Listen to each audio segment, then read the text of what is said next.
Bonjour à tous, avec grand plaisir, je vous retrouve pour cette partie 2 des vidéos sur le miroir des relations. Donc dans la première partie, je vous parlais de l'importance justement d'oser être soi-même. Et je pense que c'est vraiment le défi que nous avons tous dans notre vie. C'est être nous-mêmes, se reconnecter à qui nous sommes vraiment au fond de nous. C'est laisser le passé derrière, avec ses souffrances, avec ses blessures, avec toutes ces tactiques de défense et ces carapaces que nous avons créées, tout ce personnage que nous avons créé au cours de notre vie, en fonction de nos blessures et des épreuves que nous avons rencontrées, en fonction des croyances et des conditionnements de notre mental. Il faut l'oublier, ce personnage, il faut le laisser en coulisses. Le héros de notre film, c'est nous, le vrai nous, celui qui est profondément en nous, dans notre cœur, une fois qu'il est délesté de tous ses poids. Et dans ce chemin, les autres, les relations que nous tissons, nous aident. Soit nous aident, nous soutiennent, soit nous challenge et nous montrent ce que nous devons encore travailler. Alors, parfois, on peut encore être touché par ce que dit ou fait une personne. Ça peut nous toucher, ça peut nous blesser. Il faut se poser la question du pourquoi. Pourquoi est-ce que nous sommes touchés par ce que dit cette personne? Eh bien simplement parce que ça résonne en nous avec une blessure qui n'est pas encore totalement guérie, une peur qui est encore présente, qui n'est pas encore dépassée. Ce sont des vieux souvenirs du passé qui vont se réactiver. Donc c'est important en fait de le conscientiser, de l'intégrer, le comprendre, le guérir, le transcender et de transmuter ça en force et en lumière. C'est un peu le processus alchimique de transformer le plomb en or. Tout est question en fait de vibration. Nous ne rencontrons pas les gens par hasard. Et ce qu'ils vibrent, donc par qui ils sont, ce qu'ils font, ce qu'ils disent, va rentrer en fait en résonance avec quelque chose en nous qui vibre également à la même fréquence. Les autres, c'est un peu comme des radars pour notre évolution. Et je le disais dans la partie 1, justement, c'est une jauge qui nous permet de voir où nous en sommes rendus. Alors, on dit aussi qu'on attire ce que l'on vibre. Là, je dis attention. Je trouve que c'est une phrase qui est très culpabilisatrice. Et il faut faire très attention à ce genre de phrase si c'est mal compris. On ne va pas attirer un manipulateur parce qu'on aime être manipulé ou parce qu'on est nous-mêmes un peu manipulateur. On ne va pas rencontrer quelqu'un de violent parce qu'on aime prendre des coups ou parce qu'on est nous-mêmes un peu violent. Ça n'a pas de sens. C'est en fait beaucoup plus complexe, beaucoup plus subtil que ça. D'une part, l'autre va sentir notre vibration. Donc il va sentir en fait si on a encore des failles, des brèches, des blessures ouvertes. Parce que ça va vibrer à une certaine fréquence, il va le sentir. Et ce sont aussi des programmes inconscients que nous avons, qui sont engrammés en nous, qui vibrent à une certaine fréquence et qui vont rentrer en résonance avec l'autre. Alors, je vais donner quelques petits exemples. Quand on fait face au non-respect d'une personne, c'est que, quelque part, je pense qu'on ne se respecte pas suffisamment soi-même. Il y a un problème de respect ou d'estime de nous, en fait, qui va justement attirer ou résonner avec le non-respect de cette personne-là. Quand on fait face aussi au rejet de quelqu'un, c'est que d'une certaine manière, on se rejette soi-même. Du moins, on rejette sa vraie nature, ce que nous sommes vraiment, avec nos rêves, avec nos désirs, avec nos envies, notre vraie nature. Quand on est manipulé par quelqu'un, c'est que finalement on ne met pas suffisamment de limites à ce qu'on peut accepter, de limites à nous, à notre bien-être. Quand on reçoit peu de quelqu'un, est-ce que réellement on considère qu'on mérite plus? C'est une question à se poser. Est-ce qu'il faut tout donner et se sacrifier pour recevoir en retour, recevoir de l'attention, recevoir de l'amour? Quand on tombe sur une personne qui est incapable d'aimer, incapable de donner de l'amour, est-ce que finalement on se donne suffisamment d'amour à nous-mêmes? C'est la question qu'on doit se poser. En réalité, quelque chose que l'autre fait ou dit et qui va nous causer de la peine et de la souffrance, c'est un signal d'alarme. Ça veut simplement dire qu'il y a une brèche, une faille qui est encore ouverte, il y a une plaie qui n'est pas guérie, qui est encore béante. Donc c'est un signal d'alarme que justement on doit encore travailler là-dessus, qu'on doit combler cette faille, qu'on doit guérir cette plaie, cicatriser. Et en fait, plus on va travailler sur soi, plus on va évoluer, moins on va être impacté par les autres, par leurs dires, par leurs faits ou leurs attitudes.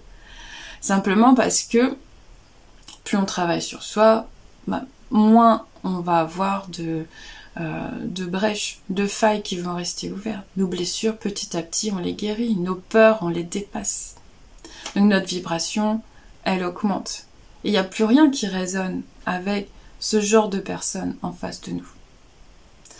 Donc ça, c'est une sacrée récompense, je trouve, sur le travail qu'on fait comme ça sur nous. C'est une sacrée récompense de ne plus être impacté comme ça par les dires ou les faits de quelqu'un. Quand on a compris ça, on a compris notre fonctionnement. Et du coup, on peut aussi comprendre l'autre.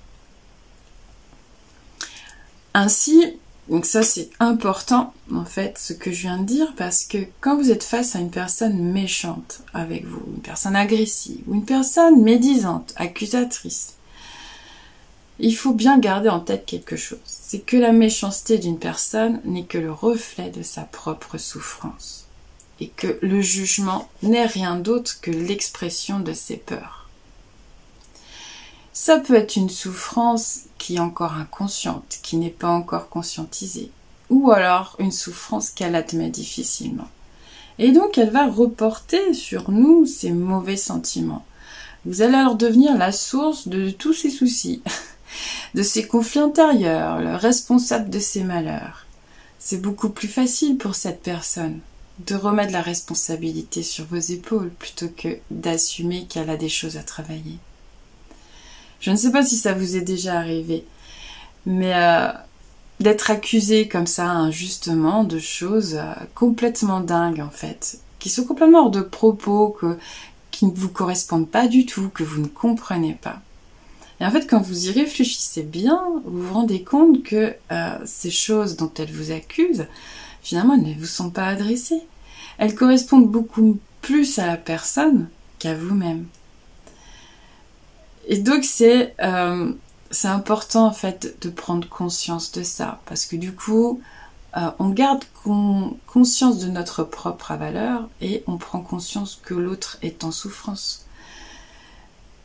L'autre retourne en fait la situation, au lieu d'assumer que ses reproches lui correspondent, elle préfère les faire à quelqu'un d'autre, à vous en l'occurrence, à nous, plutôt que d'assumer.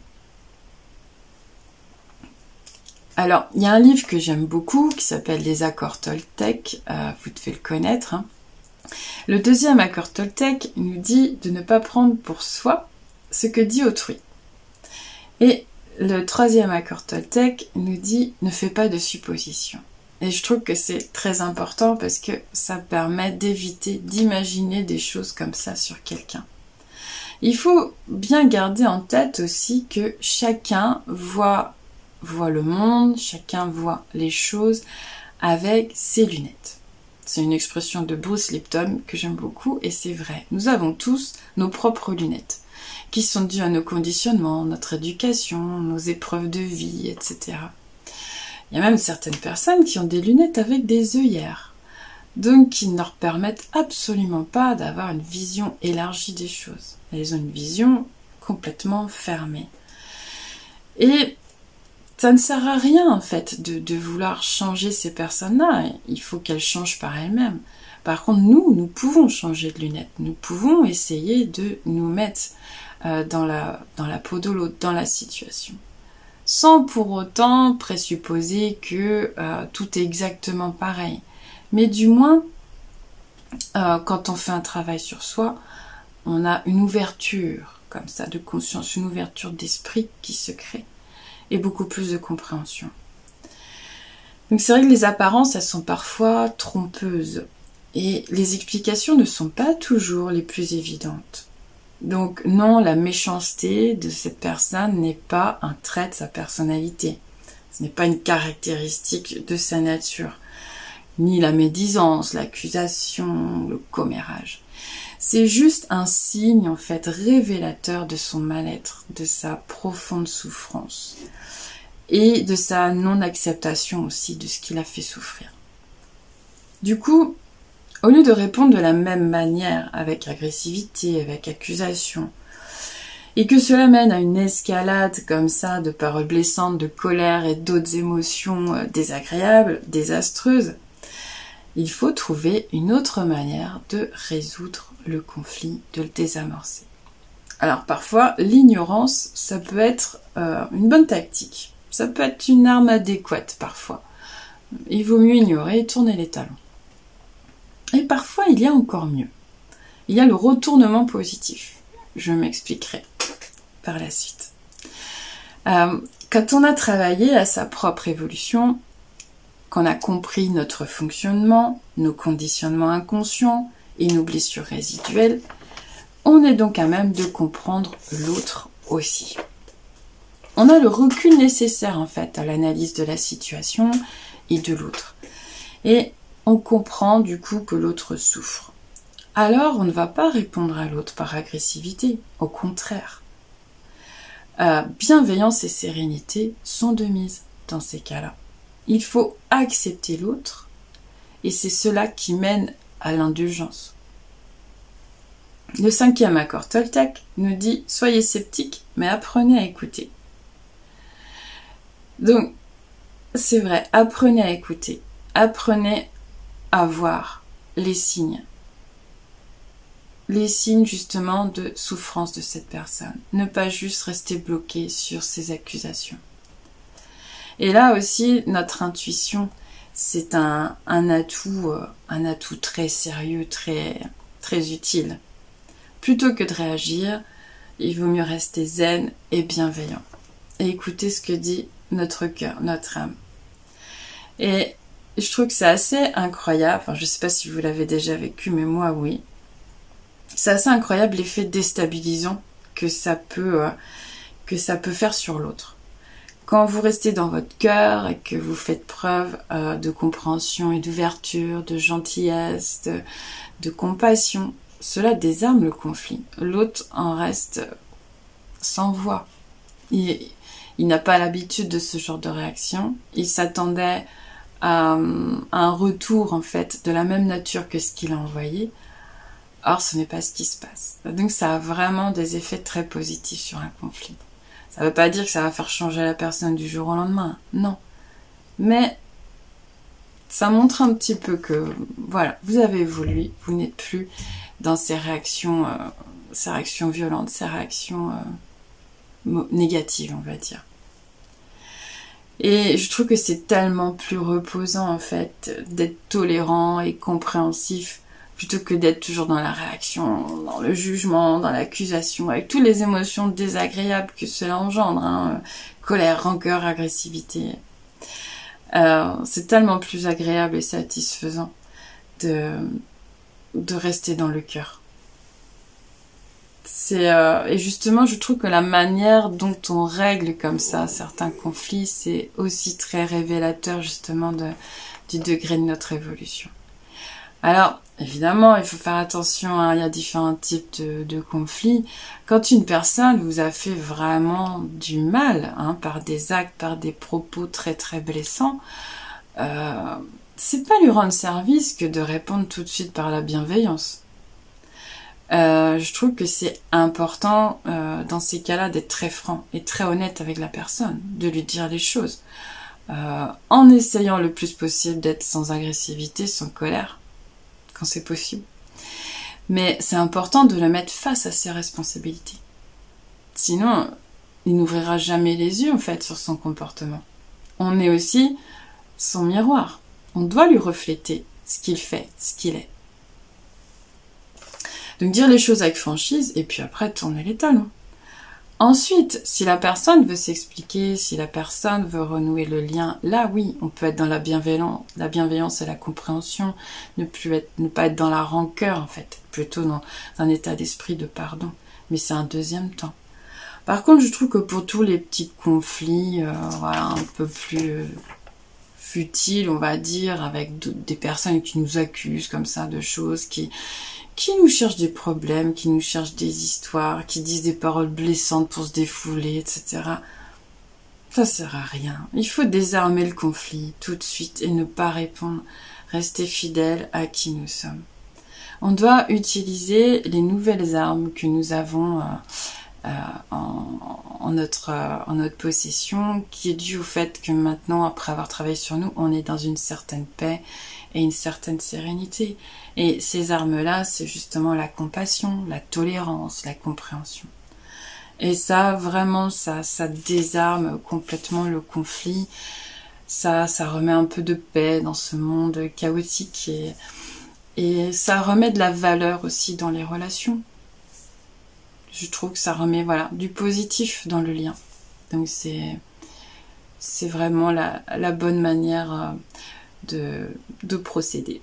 Je finirai avec une petite diapo et quelques citations en fait de philosophes connus et de personnes connues par rapport aux relations et aux autres. Et je vous souhaite vraiment de continuer à travailler comme ça sur vous et de trouver cette paix et cette sérénité où finalement ce que pourra dire ou faire quelqu'un n'aura plus d'impact. Alors après, gardez à l'esprit, il y a des hauts et des bas. Hein. Vous me voyez paix et sereine, mais parfois ce n'est pas le cas. Et je pense que c'est le cas de tout le monde. On a tous des moments où on est un peu plus faible, un peu plus fragile émotionnellement, et puis d'autres où on se renforce. Mais l'important, c'est de toujours, comme on dit, quand on tombe de cheval, il faut remonter en selle tout de suite. Voilà, c'est un peu le même principe.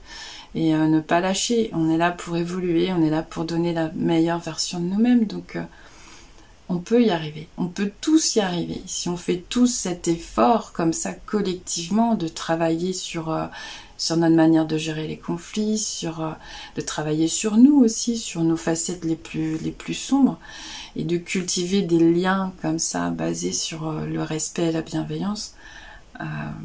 Voilà, sans être trop optimiste ou utopiste, je pense qu'on peut changer le monde.